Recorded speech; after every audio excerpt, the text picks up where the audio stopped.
Hello dear student, मैं आपसे आशा करता हूं कि मैंने जो पहले वीडियो डाली थी वो आपको पसंद आई और आपको समझ भी आया होगा। तो हम उससे आगे चलते हैं। रासायनिक समीकरण। पहले मैंने बताई आपको रासायन अभिक्रियाओं के बारे में कि रासायन अभिक्रियाएं होती क्या हैं, ये कौन से माध्यमों में होती हैं, इनके बारे में। तो अब है रासायनिक समीकरण। रासायनिक समीकरणों में होता है कि रासायनिक अभिक्रियाओं को रासायनिक समीकरण द्वारा निरूपित किया जाता है। तो कहने का मतलब ये है कि जो रासायनिक समीकरण होती हैं,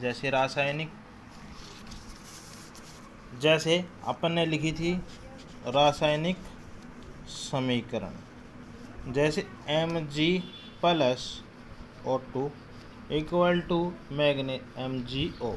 कहने का मतलब ये हुआ जैसे मैग्नीशियम का हम दहन मतलब वायु की उपस्थिति, मैग्नीशियम ये हो गया, वायु की उपस्थिति ऑक्सीजन गैस हो गई, उससे हम मैग्नीशियम ऑक्साइड प्राप्त करते हैं।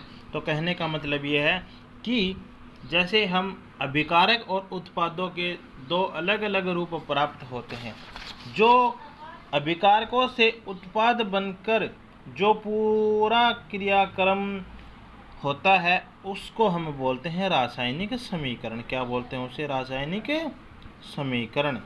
जैसे उत्पाद, अभिकारकों से क्या बनते हैं? उत्पाद बनते हैं। तो उत्पाद बनने के बाद में जो अभिक्रिया पूर्ण होती है यहाँ तक, तो हम उसे बोलेंगे रासायनिक समीकरण बोलेंगे। अब देखो रासायनिक समीकरणों में होता है क्या, इसमें लिखा है रासायनिक समीकरणों के अभिकारकों और उत्पादों में पदार्थों के प्रतीकों का इस्तेमाल किया जाता है। प्रतीकों का कहने का मतलब ये है, आपको बोलता हूँ कि मैग्नीशियम, आगे लिख रखा है मैग्नीशियम रिबन का वायु में दहन करने पर मैग्नीशियम ऑक्साइड का बनना। अब अपन को दे रखा है मैग्नीशियम, तो मैग्नीशियम के लिए अपन एक प्रतीक सूत्र लिखेंगे मैग्नीशियम का। जैसे मैग्नीशियम का लिख दिया ऑक्सीजन, फिर लिखा रिबन का वायु, वायु मतलब ऑक्सीजन की उपस्थिति में, ऑक्सीजन के लिखेंगे O2 इक्वल टू क्या बनता है? मैग्नीशियम ऑक्साइड बनता है। तो कहने का मतलब क्या हुआ, जब रासायनिक है ना समीकरणें होती हैं, तो रासायनिक समीकरणों में हम प्रत्येक पदार्थ का उसका प्रतीक चिन्ह या उसका सूत्र लिखते हैं। जैसे मैग्नीशियम के लिए Mg, ऑक्सीजन के लिए O2, हाइड्रोजन के लिए H2, ठीक है। और इसमें ऑक्सीजन के लिए O2, ऑक्सीजन का वैसे प्रतीक चिन्ह होता है O2 लिखते हैं, क्योंकि ऑक्सीजन के दो एटम, दो कण है ना, हमेशा पास पास रहते हैं, ठीक है। इसलिए ऑक्सीजन के लिए हम क्या लगाएंगे? O2। ओके, अब आगे देखिए,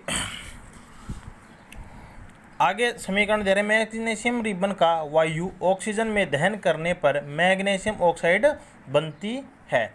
अब देखो इनके प्रतीक चिन्ह हो गए, फिर इनकी भौतिक अवस्थाओं के बारे में भी बताया जाता है। जैसे मैग्नीशियम को लिखा, तो मैग्नीशियम एक प्रकार का क्या है? ठोस।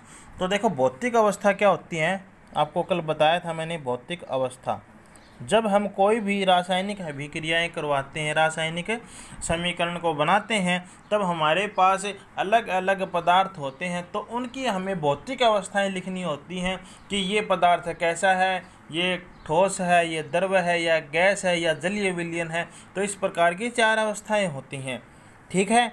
तो हम जैसे होगा ठोस, द्रव, गैस और जलीय विलयन। ठोस, ठोस के लिए अपन लिखेंगे सॉलिड S, द्रव के लिए लिक्विड L, गैस के लिए G और जलीय विलयन के लिए HQ, ठीक है। तो ठोस को हम किससे दर्शाएंगे? S से। L को मतलब द्रव, गैस के लिए G और जलीय विलयन के लिए HQ। तो कहने का मतलब क्या हुआ, जब भी हम रासायनिक अभिक्रियाएं करते हैं तो हमें उनके जो प्रतीक चिन्ह लिखते हैं, तो प्रतीक चिन्ह की अवस्थाओं का हमें पता होना बहुत ज़रूरी होता है। जैसे ठोस हो गया, उसके लिए S हो गया, द्रव के लिए L हो गया और गैस के लिए G हो गया। तो देखो मैग्नीशियम एक ठोस है, ठोस के लिए अपन क्या लिख रहे हैं, एस लिख रहे हैं, ऑक्सीजन के लिए जी लिख रहे हैं। और मैग्नीशियम ऑक्साइड जब ठोस और गैस मिलेंगे तो सीधी सी बात है एक ठोस पदार्थ का निर्माण करेंगे, तो मैग्नीशियम ऑक्साइड क्या हो गया, एस। अब देखो ये समीकरण पूर्ण रूप से संतुलित नहीं है, संतुलित अगले ही टॉपिक में हम आपको बताएंगे संतुलित कैसे करते हैं, ठीक है। तो अब आगे देखो, रासायनिक अभिक्रियाओं को संतुलित करना, रासायनिक अभिक्रियाओं को हम संतुलित किस प्रकार करते हैं। जैसे कहने का मतलब क्या है कि रासायनिक अभिक्रियाओं में जो अभिकारक और उत्पाद होते हैं, आप लोगों को मैंने कल बताया था, जैसे Mg+O2 किसका काम कर रहे हैं, अभिकारक का रूप है, किसका रूप है, अभिकारक का। मैग्नीशियम ऑक्साइड बन रही है वो एक उत्पाद का रूप है, किसका रूप है, उत्पाद का रूप है। तो इसी प्रकार जो अभिक्रियाओं में जो तत्व भाग लेते हैं पहले बनाने के लिए और जो आगे बनता है, हम उसको क्या बोलते हैं, पहले होगा जो भाग लेंगे वो अभिकारक होगा, उससे मिलकर जो बनेगा वो क्या होगा, उत्पाद होगा। तो कहने का मतलब क्या हुआ, जो रासायनिक अभिक्रिया में पहले भाग लेंगे तत्व जिनसे मिलकर जो भी पदार्थ या गुण धर्म बनेगा वो तो उत्पाद कहलाएगा, और जो भाग लेंगे वो क्या कहलाएगा, अभिकारक कहलाएगा। तो रासायनिक अभिक्रिया में होता क्या है कि दोनों ओर परमाणुओं की संख्या समान होती है। अब देखो अभिकारक में जितने परमाणु का कहने का मतलब क्या हुआ, जितनी मैग्नीशियम की संख्या होगी अभिकारक की तरफ उतनी ही संख्या होगी उत्पाद की तरफ, जितनी संख्या ऑक्सीजन की अभिकारक में होगी उतनी संख्या ही ऑक्सीजन की उत्पाद में होगी। तो कहने का मतलब जैसे हम एक अभिक्रिया लेते हैं, आपको समझाता हूँ, थोड़ी टफ समझाता हूँ। Fe+H2O = Fe3O4+H2। तो इसके लिए हम एक टेबल बनाते हैं, आपको टेबल बना के दिखाता हूँ मैं।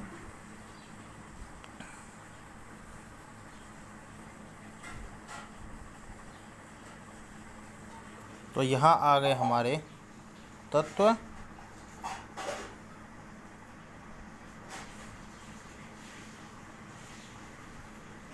यहाँ आ गए अभिकारक, और यहाँ पर आ गए उत्पाद। अब देखो ये अभिक्रिया है, इसमें हमारे पास कौन कौन से तत्व हैं। देखो एक तो Fe फेरस है, H2 हाइड्रोजन है, और एक है ऑक्सीजन। सही बोला मैंने। अब देखो Fe है, इसके अंदर इस अभिक्रिया के अंदर अभिकारक ये है, अभिकारक का रूप ये है। तो अभिकारक में फेरस की संख्या कितनी है, Fe की संख्या कितनी है, एक होगी, एक ही है, एक लिख दी हमने। फिर फेरस की संख्या उत्पाद, ये उत्पाद है, उत्पाद, उत्पाद में Fe की संख्या कितनी है, 3 है, ठीक है। फिर है हाइड्रोजन, हाइड्रोजन की संख्या इस तरफ कितनी है, अभिकारक की तरफ H2 2 है, ये 2 हो गई, और इस तरफ भी कितनी है, 2 हो गई। वो क्लियर है। अब ऑक्सीजन की संख्या देखो, अभिकारक की तरफ ऑक्सीजन की संख्या कितनी है, 1 है, और इस तरफ ऑक्सीजन की संख्या कितनी है, 4 है। क्लियर है इतना। इसमें अभिकारक में Fe की संख्या कितनी है, 1 है, उत्पाद की तरफ Fe3 है तो 3 है। फिर हाइड्रोजन की संख्या इस तरफ 2 है और उत्पाद की तरफ भी 2 है। इस तरफ ऑक्सीजन की संख्या 1 है और इस तरफ ऑक्सीजन की संख्या 4 है। इतना आया समझ में। तो इसके बाद होता क्या है, हम संतुलित कैसे करते हैं समीकरण को, हम सभी को ब्रैकेट के अंदर बंद कर लेते हैं। ब्रैकेट के अंदर बंद करने का मतलब है कि हम अभिक्रिया को संतुलित करते हैं ना, तो हम सभी जो तत्व होते हैं जितने अभिकारकों में परमाणुओं की आवश्यकता होती है उतने ही परमाणुओं से हम उसे क्या करते हैं, गुना कर देते हैं। क्या कर देते हैं, गुना। गुना करने का मतलब क्या है कि इस तरफ संख्या कितनी है एफ ई की 1 है, इस तरफ कितनी है 3, तो इस तरफ हमें संख्या कितनी करनी पड़ेगी, हम तो कर नहीं सकते हैं, कम तो कर ही नहीं सकते हैं, गुना करके बढ़ा सकते हैं। तो गुना करेंगे एफ ई को कितने से 3 से, तो ये हो जाएगा 3FE। देखते जाना अच्छे से, हम इसको गुना करेंगे 3 से तो ये हो जाएगा 3FE प्लस, अब देखो इतना क्लियर है, इस तरफ 3 हो गया, इस तरफ भी 3 हो गया। इसमें हाइड्रोजन की संख्या कितनी है H2, इधर भी कितनी है H2, क्लियर है, इसको लिख दिया H2O लिख दिया, क्लियर, ठीक है। फिर आगे अभिक्रिया होती है Fe3O4, फिर आ गया ऑक्सीजन का नंबर, ऑक्सीजन की इधर संख्या कितनी है 1 है, और इधर संख्या कितनी है ऑक्सीजन की 4 है, इधर है 1 और इधर है 4। तो हम इसे संतुलित करने के लिए क्या करेंगे, देखो यहाँ तो लगा नहीं सकते हैं, आपको पहले बताया था मैं गुना करूँगा, यहाँ बीच में भी नहीं लगा सकते हैं, तो हम लगाएंगे कहाँ पे, ब्रैकेट के बाहर यहाँ पर, तो ये होगा 4H2O। तो अब हम इस अभिक्रिया को इस प्रकार लिखेंगे Fe3O4 प्लस H2। अब देखो ये अभिक्रिया संतुलित है या नहीं है, ये अभी भी संतुलित नहीं है, इसको संतुलित कैसे करेंगे, अब और देखो मैं बताता हूँ कैसे संतुलित नहीं है। 3FE कोई दिक्कत नहीं, 3 यहाँ पे है, ये संतुलित है, सही बात है। अब देखो 4H2O, तो हाइड्रोजन के यहाँ पे कितने हो गए, 4 दूनी 8।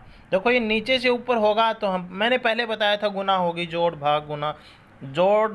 भाग माइनस नहीं होगा, ओनली क्या होगी, गुना होगी। तो 4 दूनी क्या हो गया, 8 हो गया ये, ठीक है। फिर हो गया Fe3O4, O की संख्या कितनी हो गई, इसको इससे गुना करेंगे डायरेक्ट, O को तो कुछ है ही नहीं यहाँ पे नीचे, 4H, ऑक्सीजन की संख्या कितनी हो गई, 4 हो गई, तो यहाँ भी ऑक्सीजन की संख्या कितनी है, 4। तो कहने का मतलब क्या है कि हाइड्रोजन संतुलित नहीं है और सभी तत्व संतुलित हैं। तो यहाँ पे कितनी है, 4 दूनी 8, तो यहाँ हाइड्रोजन के हम लगा देंगे 4, क्या लगा देंगे 4, 4 दूनी कितना हो जाएगा, हाइड्रोजन भी 8। तो समीकरण क्या हो जाएगी, संतुलित हो जाएगी। समझ में आया होगा आपको।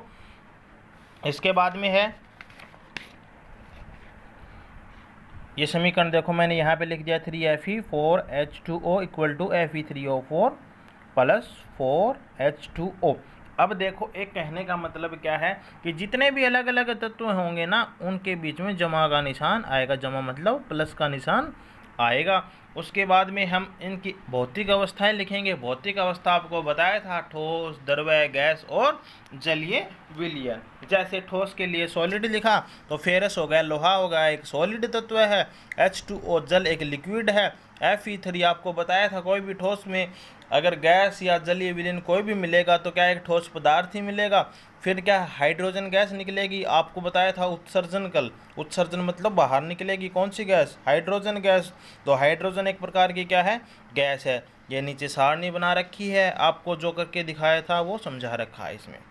ओके डियर स्टूडेंट, फिर आगे देखो, रासायनिक समीकरण को संतुलित करने क्यों आवश्यक है। कहने का मतलब रासायनिक समीकरण होता है उसको संतुलित करना क्यों आवश्यक है। आपने समझा, पहले पिछली क्लास में पढ़ा होगा द्रव्यमान संरक्षण का नियम। देखो क्या कहने का मतलब क्या होता है, किसी भी रासायनिक अभिक्रिया में न तो द्रव्यमान का निर्माण होता है और न ही विनाश होता है। कहने का मतलब ये है कि अगर है ना हम समीकरण को संतुलित करेंगे ना तो उसके न तो द्रव्यमान मतलब भार में ऊपर से जो प्रेशर होगा, भार होगा, उसमें न तो कमी आएगी और न बढ़ेगा और न कम होगा, न ही निर्माण होता है और उसका न ही विनाश होता है। तो कहने का मतलब क्या हुआ कि अभिकारकों में और उत्पादों में तत्वों की संख्या संतुलित करने के बाद क्या रहेगी, समान ही रहेगी। रासायनिक अभिक्रिया के पहले अभिकारक है, उसके बाद प्रत्येक पदार्थों के परमाणुओं की संख्या के बराबर होनी चाहिए। तो कहने का मतलब क्या हुआ, द्रव्यमान संरक्षण के नियम में एक बात और कही थी कि जो अभिकारकों की संख्या होती है और उत्पादों की संख्या, किसकी संख्या, अभिकारकों की और उत्पादों की संख्या दोनों तरफ क्या होनी चाहिए, समान होनी चाहिए। तो दोबारा देख लीजिए, ये क्या बोला, द्रव्यमान संरक्षण का नियम, किसी भी रासायनिक अभिक्रिया में न तो द्रव्यमान का क्या होता है, निर्माण होता है और ना ही क्या होता है, विनाश होता है। तो द्रव्यमान संरक्षण के नियम में न तो द्रव्यमान बनेगा और न ही उसका विनाश होगा। समीकरण जो की त्यों रहेगी, बस उसको संतुलित करेंगे तब अभिकारकों और उत्पादों में परमाणुओं की संख्या, एटम की संख्या एकदम क्या हो जाएगी, बराबर हो जाएगी। आपको समझ में आया होगा।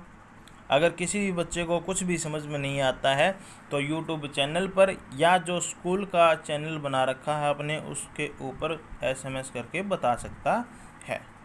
Okay student, good morning, stay home, stay safe.